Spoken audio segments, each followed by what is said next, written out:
It is 7:15 on a Thursday morning. You are sitting in a drive-through line that has not moved in 4 minutes. The car in front of you has not moved. The car in front of that car has not moved. You are going to be late.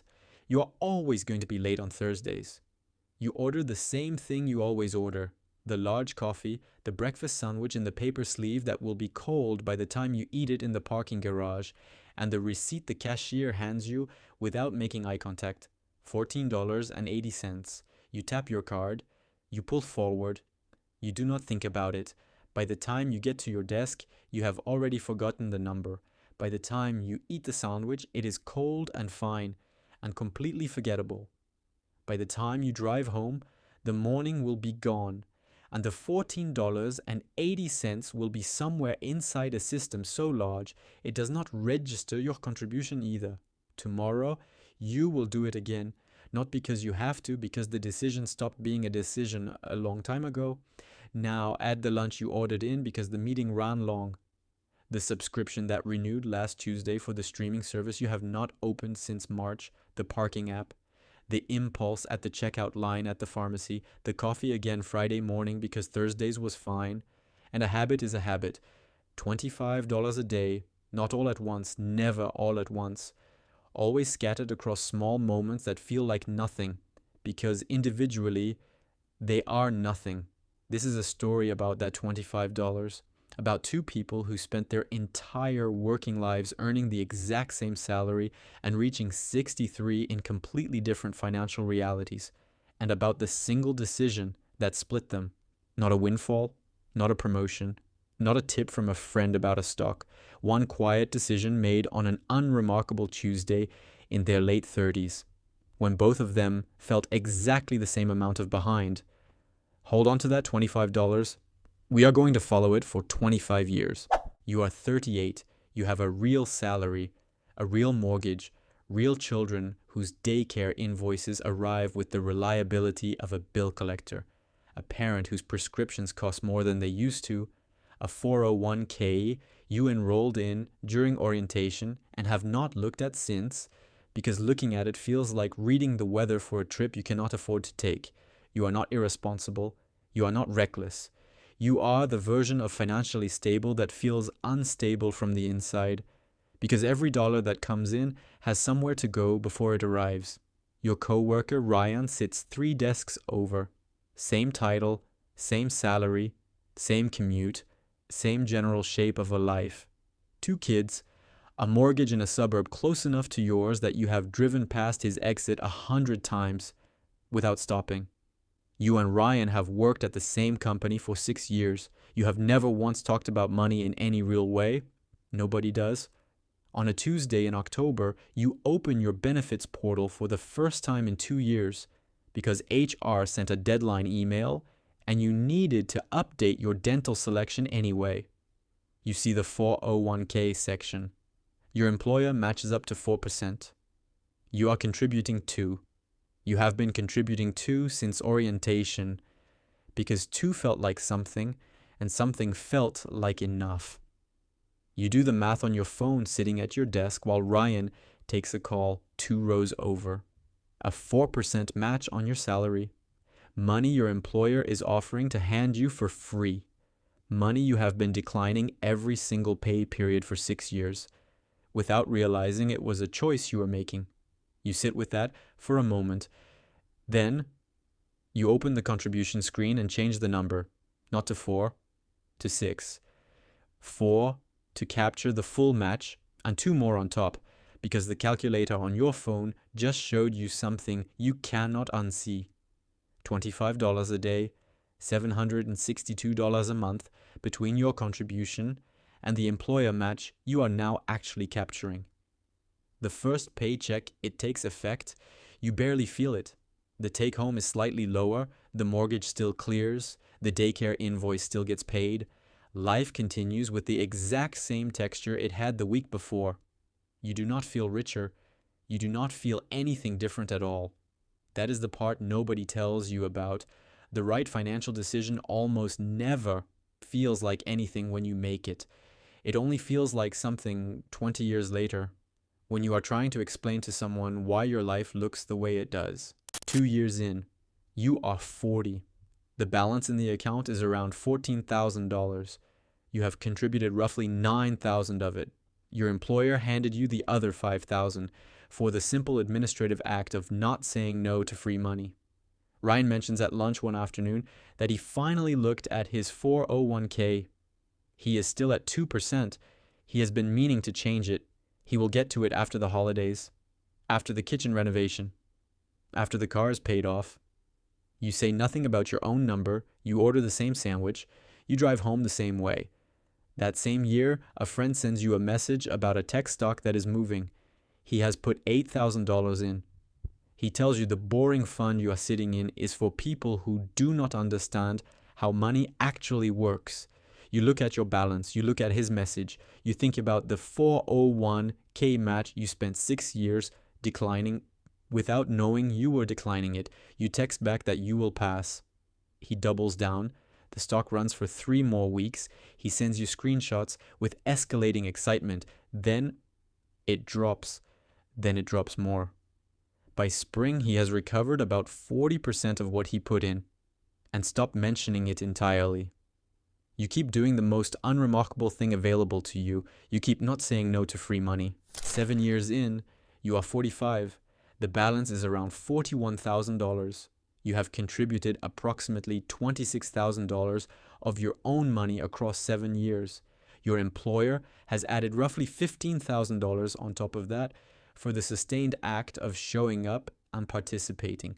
$41,000 built in part out of money that was never yours to begin with. Ryan got to the contribution change eventually.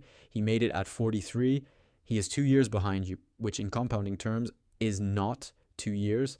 In compounding terms, 2 years at this stage of the curve is closer to $11,000. He does not know that yet. Neither did you, until recently. This is the year a colleague gets laid off in a restructuring that had been coming for months, in the way that restructurings always have been coming for months. He has nothing behind him, nothing between him and the first missed mortgage payment, but the severance check and the hope that something appears before it runs out. You have $41,000 you have never touched and do not plan to touch, sitting in the background of your life like a wall between you and that exact version of a bad year. You do not mention it, you help him update his resume, you buy his lunch twice, and you say nothing about the wall. 12 years in, you are 50. The balance is around $96,000. You have contributed approximately $48,000 of your own across 12 years. The employer match and the market together have added $48,000 more. For the first time in your life, the account holds as much money as you ever put into it.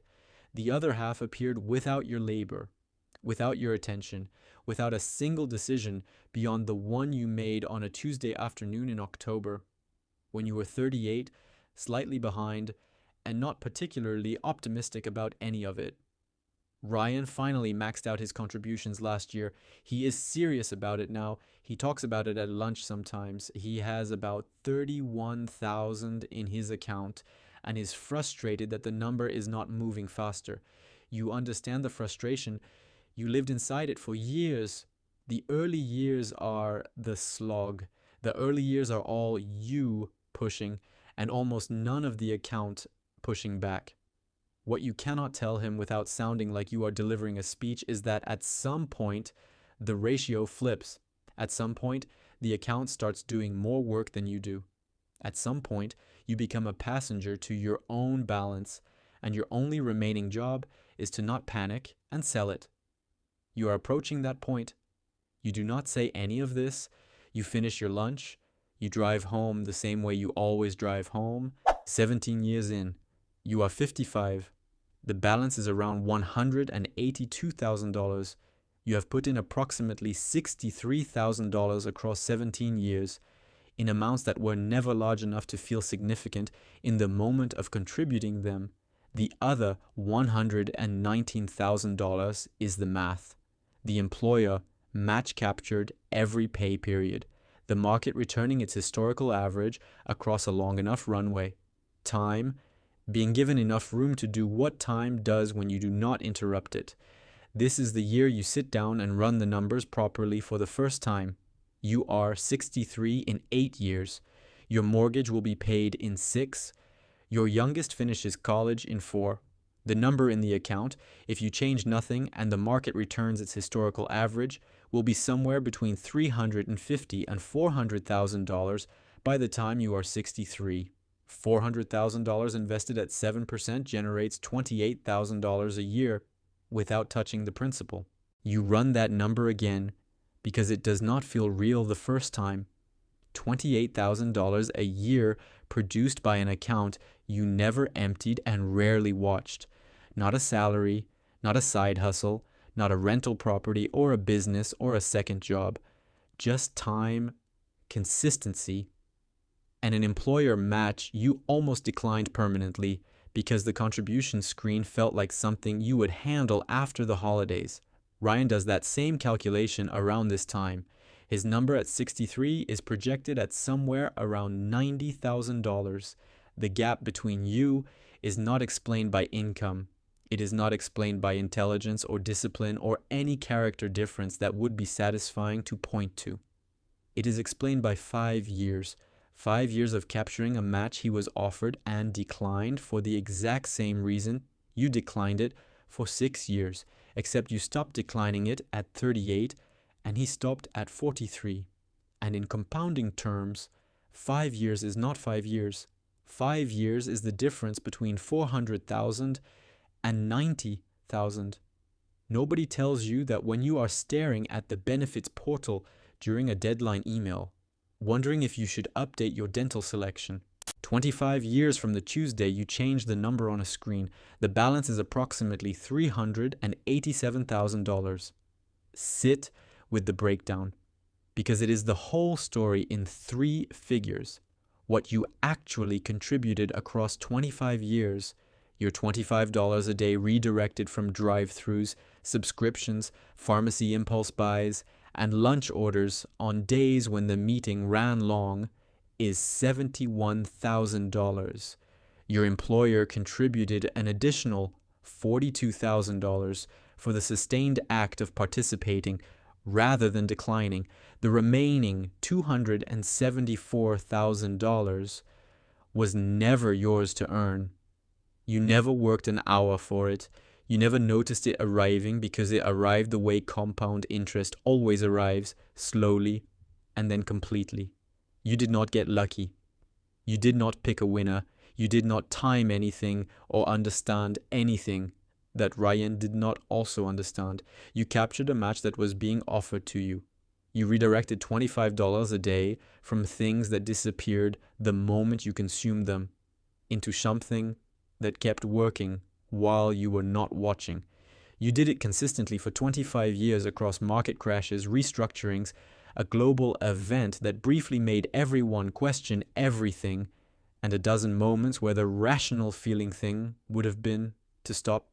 You did not stop. Ryan retires the same year, same job the entire way. Decent salary, showed up every day.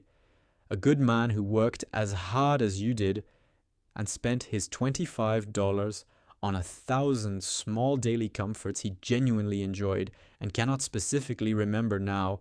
His account has $92,000 in it. Yours has $387,000. He is not a cautionary tale. He is not foolish or reckless. He is the version of you that existed on the Tuesday before October, the version that was going to get to the contribution screen after the holidays. The only thing that changed was a Tuesday afternoon in October when you were 38, behind and not particularly optimistic, and you changed a 2 to a 6 on a screen you had not opened in years. That is the entire mechanism. There is no second secret, no faster version, no shortcut that delivers the $274,000 of growth without the 25 years of leaving it alone. The slowness was the price. The consistency was the price. And the price was $25 a day redirected from things that disappeared into something that compounded while you lived your life around it. Somewhere right now, it is Thursday morning. Someone is in a drive-through line that has not moved in 4 minutes. The large coffee, the cold sandwich, the $14.80 tapped without thinking. They are not doing anything wrong. The $25 is too small to feel significant. That has always been the trap. And the door at the same time. Small enough to spend without noticing. Small enough to invest without feeling. The $25 disappears either way. You only ever get to choose what it is building while you are not paying attention.